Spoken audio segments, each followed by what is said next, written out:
Igama Uphile Wakambatha, as I've introduced before, and I am a poet. And this poem of mine, like all of them, have no title. So you'll make up the title for yourself. Human beings have become ignorant to choice. We live life according to voiced opinion. Everything we do is the same, so does that mean that I need an opinion to be different or a choice to be ignorant? But nevertheless, we say dumb things just to stay socially relevant, and even though sometimes our speech is not excellent, we are still able to influence another mind without being sensitive or kind. We blind each other with ideas of being in love.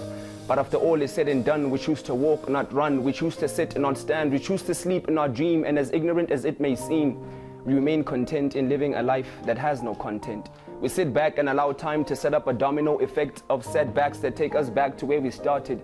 Now you find yourself trying to make sense out of nonsense. In case you did not notice, trying to reverse yourself back into progress is nothing but a dumb process that requires an excessive amount of energy and abnormal amount of focus. In case you did not notice, progress lies ahead of you and not in the rear view. They say your thoughts shape your reality, so what have you been seeing lately or thinking daily? Because lately technology is winning the war against consciousness. Are you not conscious of this? On with the television, ever ready for your daily dose of deception. Newspaper articles read the caption: the world is in crisis, rise in oil and petrol prices. Sometimes the reward is not worth the sacrifice you made to attain it.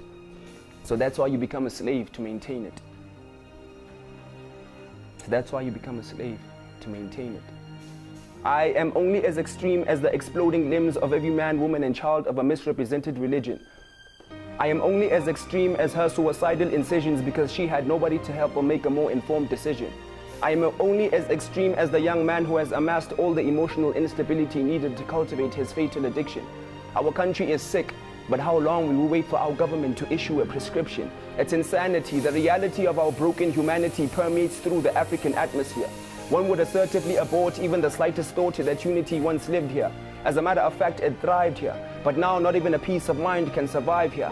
Our land has become the breeding ground for the perpetual pessimist. My neighbor who was once my friend has overnight become my nemesis. How else would you conclude? How else would you conclude that more often than not he sleeps on an empty stomach while I throw away the leftover food? Thank you, God, for blessing me with this nutritious meal. As I wash it down with a cocktail of hypocrisy and religious contradictions, it is clear to me now that I have been taking part in his affliction. And lately it seems that being human is not human enough to have rights. Because in spite of all the unrest, the uprisings and the fatal fights for these rights, the blatant disregard for human life seems to have reached no heights.